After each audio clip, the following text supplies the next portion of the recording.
C'est l'idée du 14 mars elle-même qui est basée sur l'union nationale.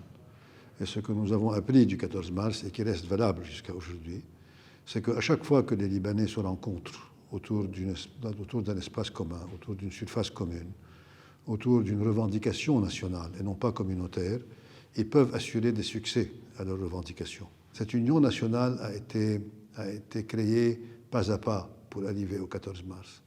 Ce n'est pas vrai que cette union nationale a été créée seulement entre un événement fondateur qui était l'assassinat de Rafi al-Hariri jusqu'à la manifestation du 14 mars.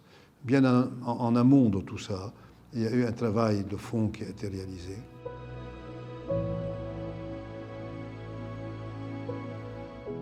Il y a eu, au niveau du directoire politique du 14 mars, deux grands problèmes.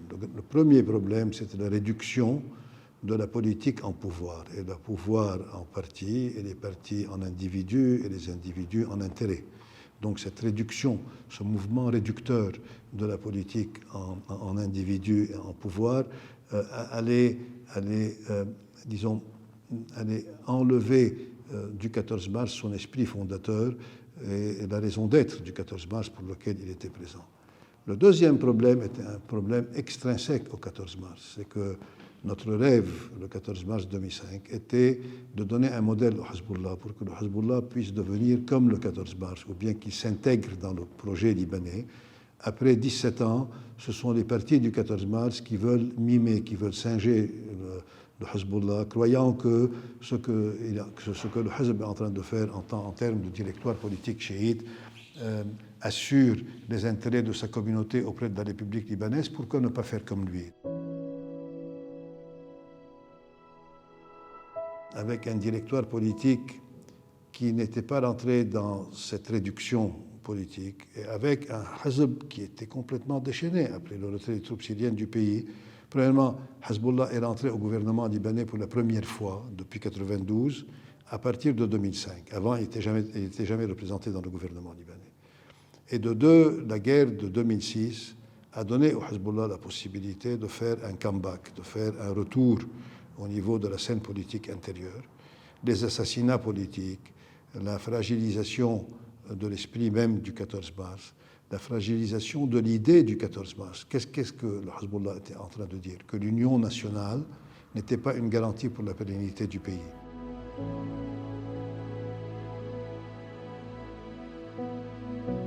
Incriminer le Hezbollah à lui seul, ou bien l'accuser d'avoir démonté le 14 mars, n'est pas vrai.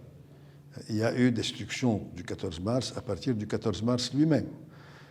Le facteur extrinsèque qui était représenté par Hezbollah, je peux dire honnêtement que Hezbollah a fait son travail.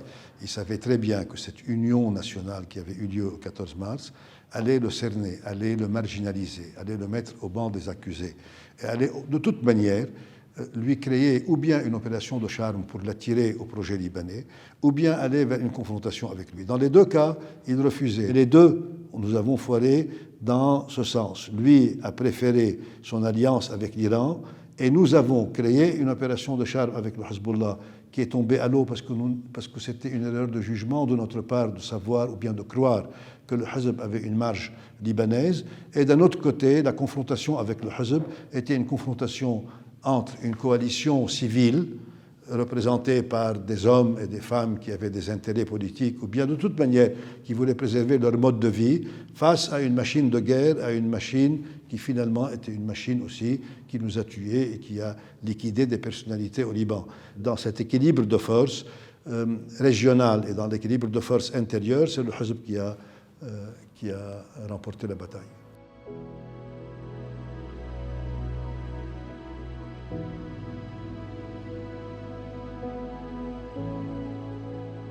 J'ai été le gardien des sceaux de cette coalition et je ne me permets pas d'accuser ni de juger, parce que juger et accuser doit être réalisé au sein, pour moi, d'une ambiance académique.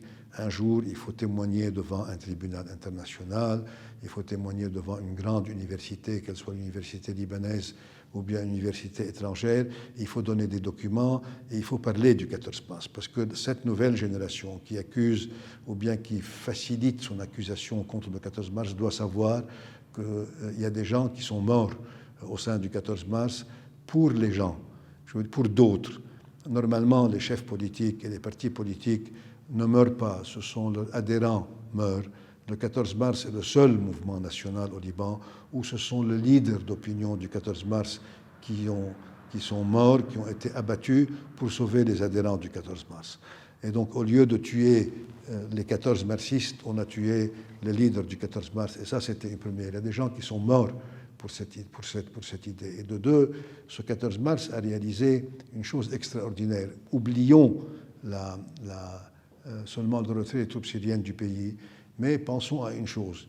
Cette relation de cause à effet entre le succès national qui est représenté par le retrait des troupes syriennes et l'unité nationale. Nadim Jmeil avait fait une initiative extraordinaire en 2005. Il avait déposé une gerbe sur la tombe de Rafi al-Hariri en écrivant dessus du martyr du 14 septembre au martyr du 14 février.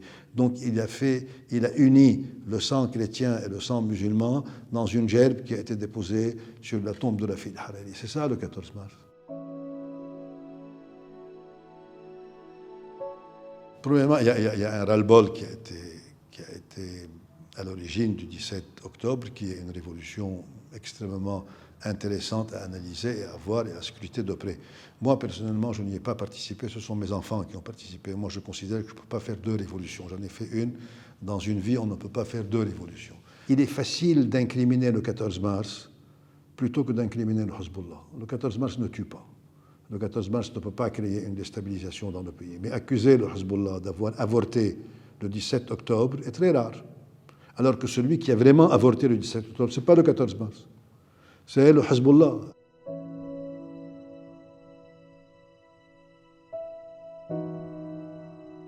Il y a deux courants qui vont vers les urnes. Ceux qui dissocient la crise de la domination iranienne et ceux qui associent la crise à la domination iranienne. Moi, je fais partie de la deuxième mouvance.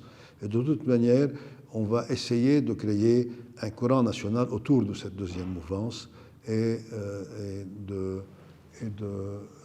faire face à cette domination iranienne.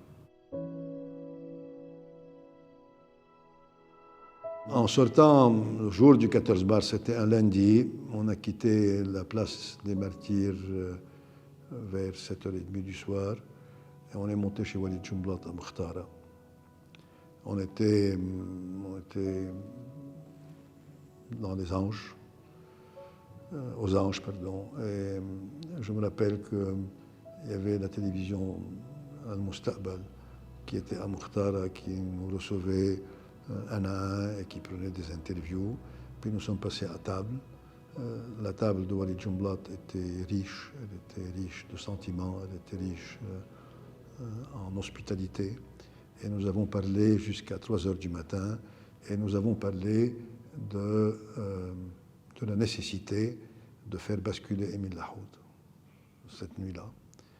Et ça, je vais vous révéler à vous un secret de la boîte noire du 14 mars. Ce n'est pas vrai que c'est le patriarche Sfer qui a dit non à la chute d'Émile Lahoud, et ce n'est pas vrai que ce sont les communautés qui ont dit non à la chute d'Émile Lahoud. Quand on a parlé de ça avec Walid Jumblat, on s'est divisé la tâche. On s'est dit, pour pouvoir assurer la chute d'Émile Lahoud, il faut deux choses. Il faut le soutien de l'Église et il faut le soutien des Américains. Nous avons pris en charge, Samir Frenji et moi, le soutien de l'Église, et Walid Jumblat a pris en charge de solliciter le soutien des Américains. On a parlé avec le patriarche le lendemain, c'était le 15 ou le 16 mars, il était déjà arrivé à Washington avec 6 évêques. Il avait été reçu comme un chef d'État par le président américain George Bush. Je vais parler avec le monseigneur Youssef Chara au téléphone en lui disant, voilà, il y a une idée de continuer cette intifada jusqu'à demander la chute d'Émile Lahoud, et on ne peut pas le faire sans le soutien de l'Église.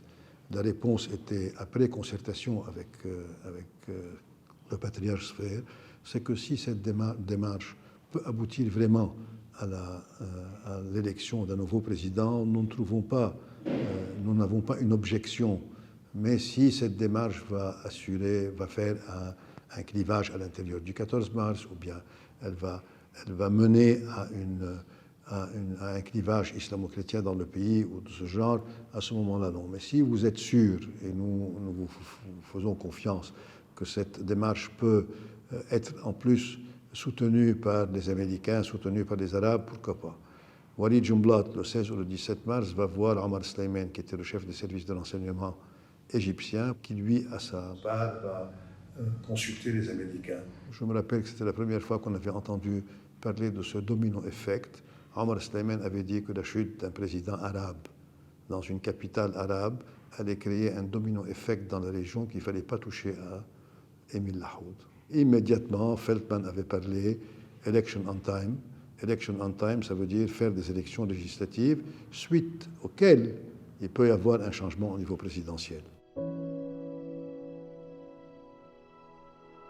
C'est la réduction du 14 mars en 3 parties et mettre de côté la mouvance indépendante du 14 mars.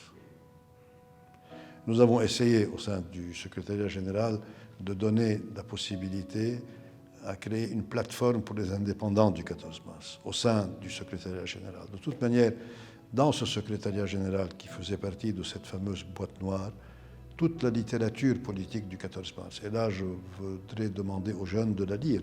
Il y a eu un récit politique. Ce récit politique est basé sur l'unité du pays. Il est basé sur l'indépendance du pays. Il est basé sur la souveraineté du pays, sur l'arabité du pays. Et il est basé aussi sur le fait que ce pays ne peut pas vivre sans raison d'être. Que la meilleure raison d'être, ce n'est pas le secteur bancaire et le port et les universités seulement. La meilleure raison d'être, la seule raison d'être, la plus importante raison d'être de ce pays est la convivialité islamo-chrétienne. Il y a une mixture dans ce pays qui fait de ce pays un pays extrêmement différent des autres pays. Cette mixture est une mixture qu'il faut absolument préserver. Il faut que les jeunes connaissent ce pays.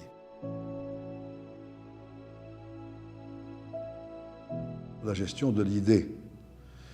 Nous n'avons pas fait beaucoup d'efforts pour amener les forces politiques à l'idée du 14 mars. Nous avions cru que c'était acquis. Nous avons cru, et puis nous avons découvert que chasser le naturel, il revient au galop. Que quand les gens sont libérés d'un frein inhibiteur qui s'appelle une grande bataille nationale, ils peuvent revenir à l'intérieur de leur périmètre communautaire, mettre des priorités communautaires face à la priorité nationale. Et au sein de chaque communauté, il y a aussi des priorités partisanes, il y a des priorités personnelles, et c'est là où les choses peuvent diluer.